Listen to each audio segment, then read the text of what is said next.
এক থালা ভাত যে কখন শেষ হয়ে যাবে বুঝতেও পারবেন না।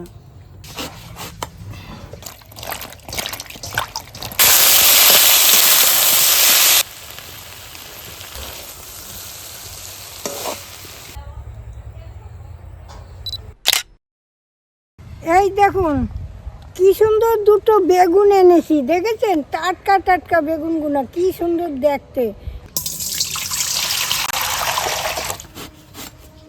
এরে বাবা কি কচি, দেখেছো বেগুনগুলো?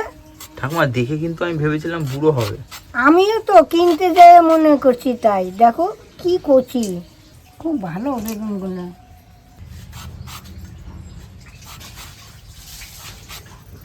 এই দেখুন আজ যে আমি রান্না করব এইভাবে টুকরা টুকরা করে কেটে নিয়েছি।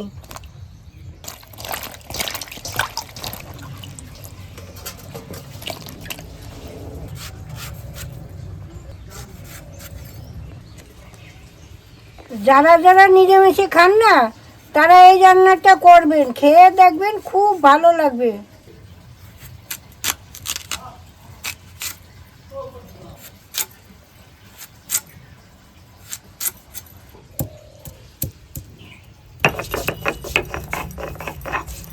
আদার ভিতরে আমি কাঁচা লঙ্কাটা দিয়ে বেটে নিচ্ছি।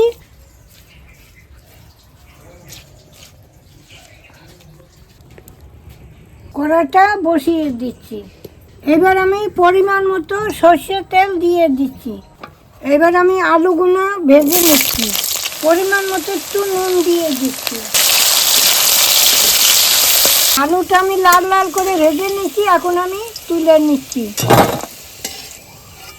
এবার আমি বেগুনটা একটু ভেজে নেব। পরিমাণ মতো নুন দিয়ে দিচ্ছি, মতো হলুদের গুঁড়ি দিয়ে দিচ্ছি। হয়ে গেছে, আমি এখন নামিয়ে নিচ্ছি। জিরা তেজপাতাটা ফোড়ন দিয়ে দিচ্ছি। 4টে এলাচ ফোড়ন দিয়ে দিচ্ছি। আদা আর কাঁচা লঙ্কা বাটাটা দিয়ে দিচ্ছি। টমেটো কুচিটা দিয়ে দিচ্ছি। পরিমাণ মতো নুন দিয়ে দিচ্ছি। পরিমাণ মতো হলুদ দিয়ে দিচ্ছি। 1 চামচ জিরার গুঁড়ি দিয়ে দিচ্ছি। 1 চামচ ধনের গুঁড়ি দিয়ে দিচ্ছি। 1 চামচ গরম মশলা দিয়ে দিচ্ছি। কাশ্মীরি লঙ্কার গুঁড়িটা দিয়ে দিচ্ছি। আলুটা আমি দিয়ে দিচ্ছি।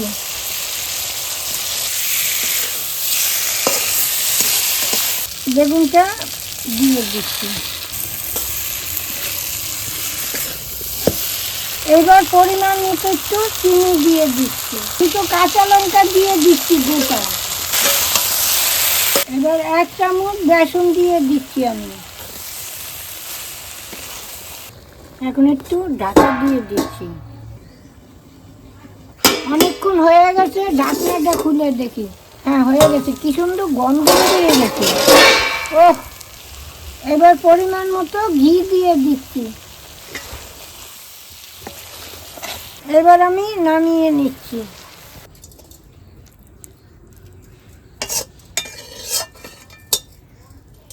আপনারা এই রান্না করে খেলে 1 সপ্তাহ মনে থাকবে আপনাদের। এক থালা ভাত যে কখন শেষ হয়ে যাবে বুঝতেও পারবেন না।